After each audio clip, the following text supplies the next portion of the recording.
So 2 weeks ago, I said that we were going to continue our discussion of Christian worldviews of the future, and I realized over the last 2 weeks that we really can't do that. Not because I'm unwilling, but because, the world came to an end back in the 1970s. I mean, back in 1988. I mean, 2011, a year ago. Awkward.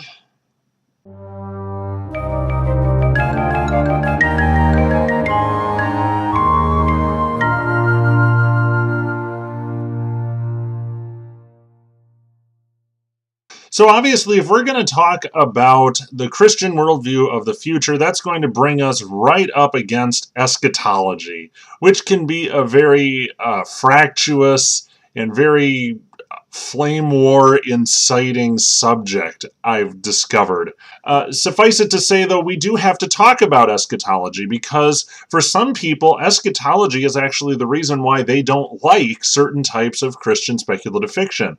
I don't remember where I read it, unfortunately, but a number of years ago, I seem to recall reading a critique of Christian sci-fi, specifically futuristic Christian sci-fi, as being unbiblical, because obviously the world is going to end before we can get to the 24th century.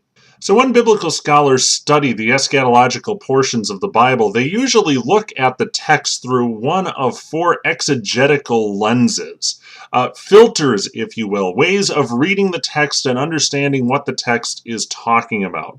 Those four filters are labeled preterist, futurist, historicist, and idealist. Let's talk about the preterists first. The preterist belief in a nutshell is that the end times prophecy that you find in the Bible, especially say Matthew 24 and the book of Revelation, aren't talking about things that are going to happen in the far-flung future. Some of them might be, but most preterists believe that those are prophecies that have already been fulfilled and were fulfilled in the first century AD.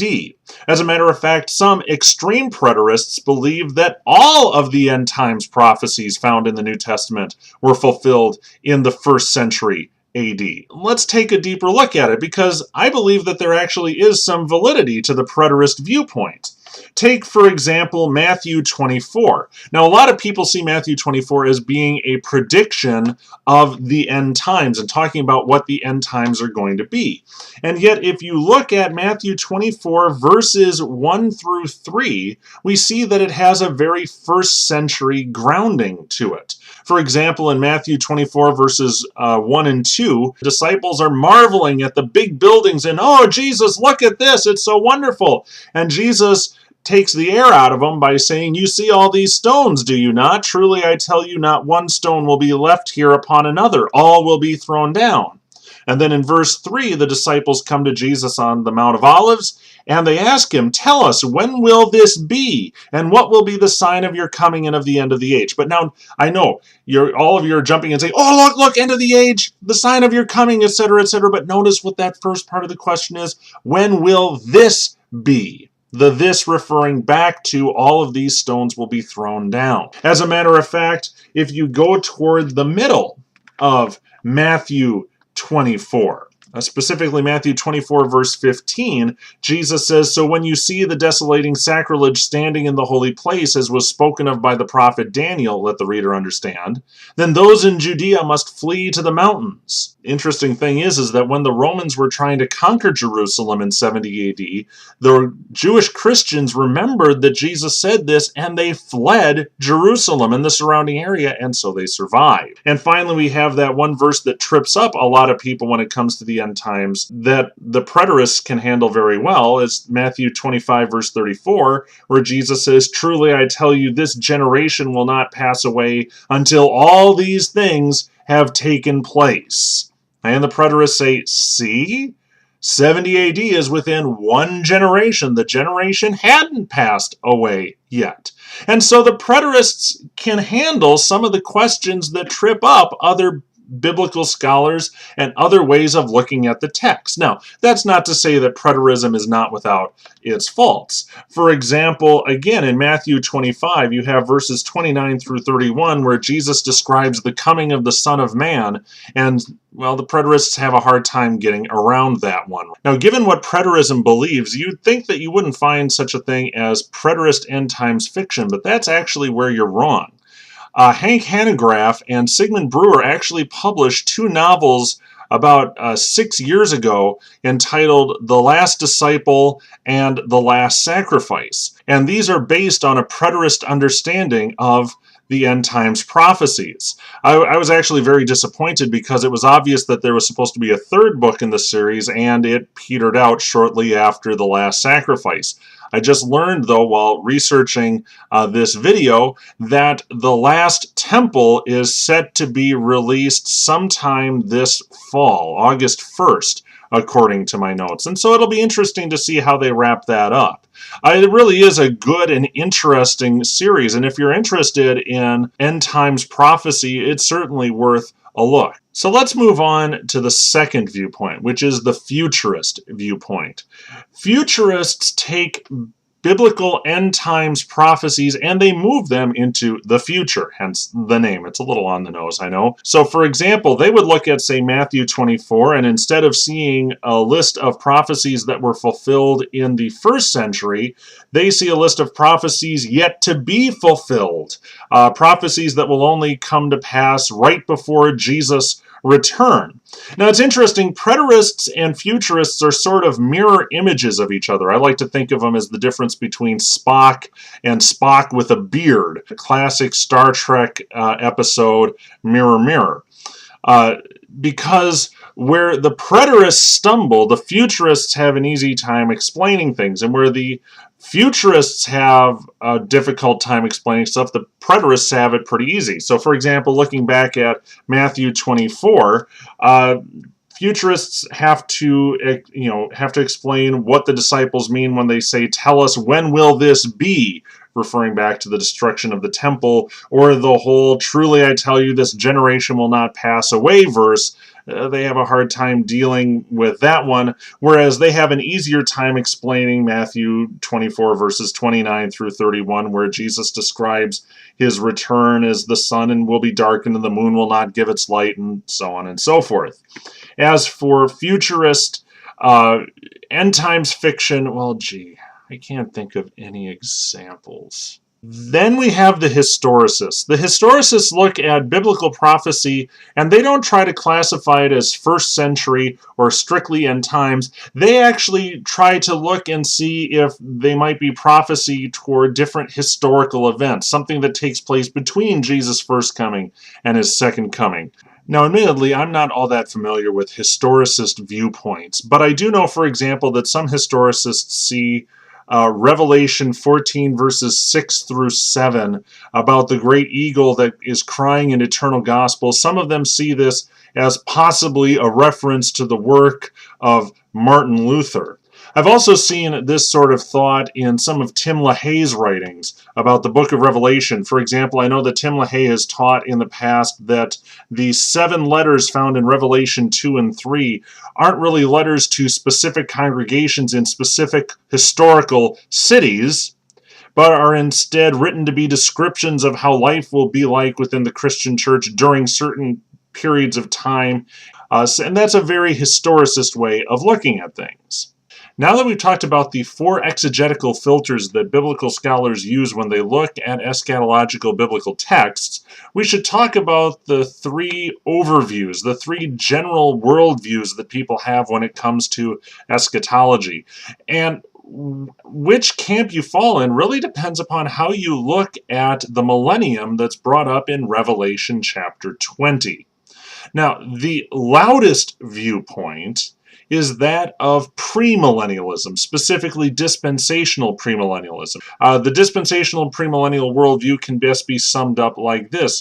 When Jesus came to earth, he offered the Jews a worldly kingdom, sort of what had been prophesied and promised in the Old Testament. But when the Jews rejected him, God went to plan B, being the church. The church age started, and at some point in the near future, and it's always the near future, God will rapture the church out of the way so that he can start fulfilling the promises that he made to the Jews in the Old Testament.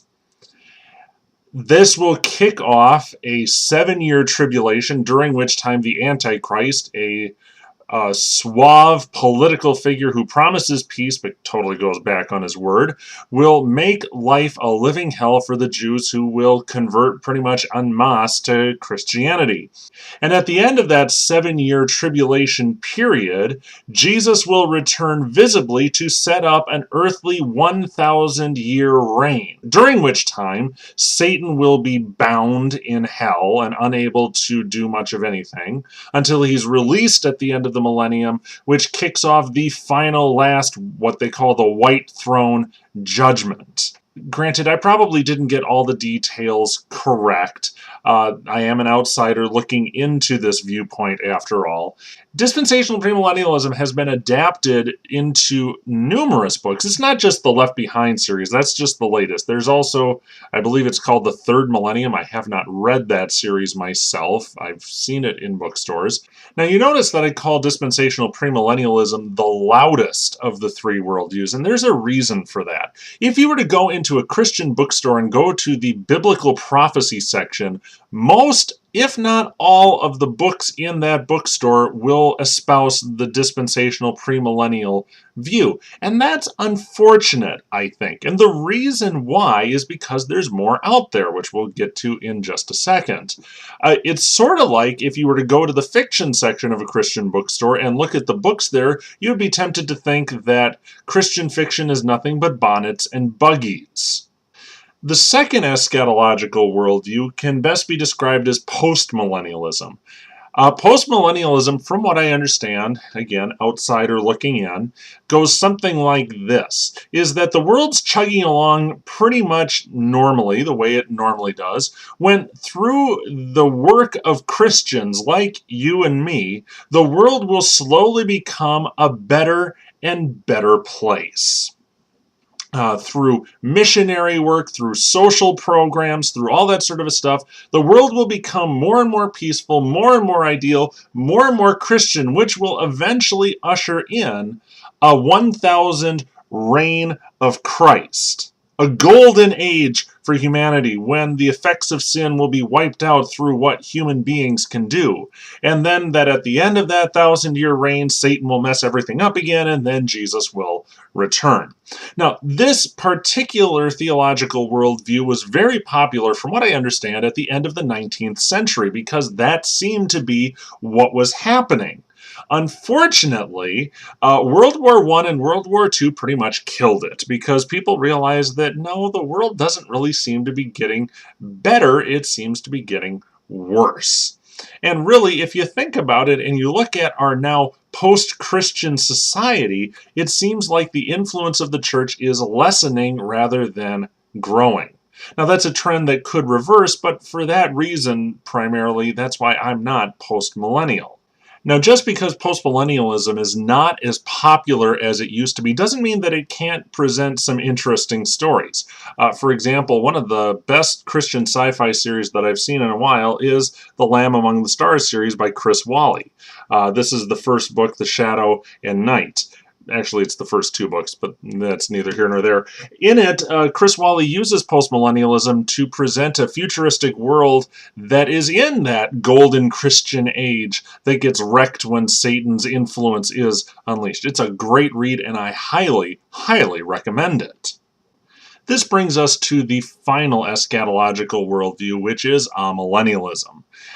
Basically, this is what we amillennialists believe. We believe that the millennium in Revelation 20 is symbolic. It's not a literal 1,000-year reign of Christ on earth in a city or anything like that. Instead, what we believe is this, is that the reign of Christ was ushered in through Jesus' life, death, and resurrection. In other words, we are living under the reign of Christ right this very minute. It's been something that's been going on since Christ's earthly ministry, since his first coming, and will continue right up until his second coming.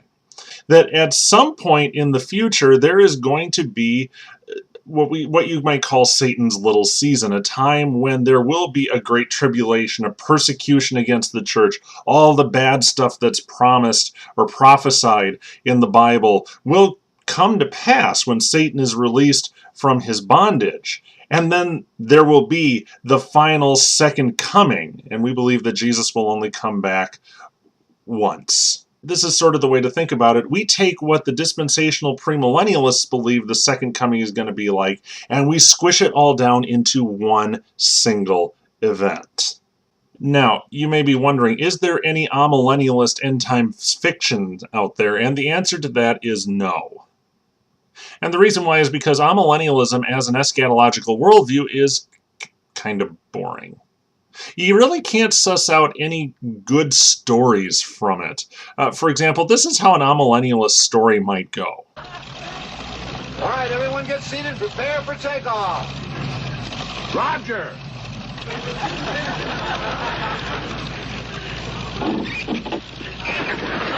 Hold the plane.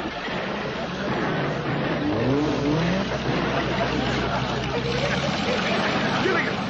Where's Gilligan? Gilligan! Where's Gilligan? Gilligan! Hallelujah! Hallelujah! Hallelujah! Hallelujah! What? Okay, so that's a silly example, but it does show you what an amillennialist fiction book would be. It'd be a literal deus ex machina because we believe that Jesus can come back at any time. He could be back 1,000 years from now, he could be back next week, he could be back tomorrow, he could be back before I even finish this video. Okay, it looks like I have to finish this video. Now you remember that I called dispensational premillennialism the vocal minority. They make the most noise. Well, really, amillennialists are the silent majority. When you come right down to it, amillennialists have been the majority for the longest period of time. As a matter of fact, the majority of the Christian church has been amillennialists for the past 2,000 years. Right now, the majority of Christians should be amillennialists because amillennialism is the official eschatological position of the Catholics, the Eastern Orthodox, the Methodists, the Lutherans. The list goes on and on and on and on. So where are we going to go from here? Well, here's the thing. I stand at a crossroads. If you haven't noticed, eschatology is one of my pet peeves. It's also one of my sweet spots. I love eschatology and looking at it and studying it and so on and so forth. So I could have kept going. As a matter of fact, the members of my congregation know that if you want to see Pastor Audie go on a rant, all you have to do is ask him about eschatology, about the end times, and I will get going and there will be very little stopping me. So this is what I'm willing to do. If you want, we can do something next in 2 weeks called Ask the Amillennialist. If there's a question you're dying to ask me about anything that I've talked about in the previous video, or why I'm an amillennialist, or what amillennialists believe that's different from, say, the Left Behind series, or so on and so forth, you can put it in the comments, and maybe in the next video, if we get enough questions, or enough interesting questions, or I just feel like it, we'll talk about eschatology some more in 2 weeks. If not, if that's not what you want to do, in 2 weeks we'll discuss, well, how should Christians view the future? What do our doctrines and beliefs say about what the future is going to be like? So until then, let me know what you think, let me know what you want to do, and I will see you in 2 weeks.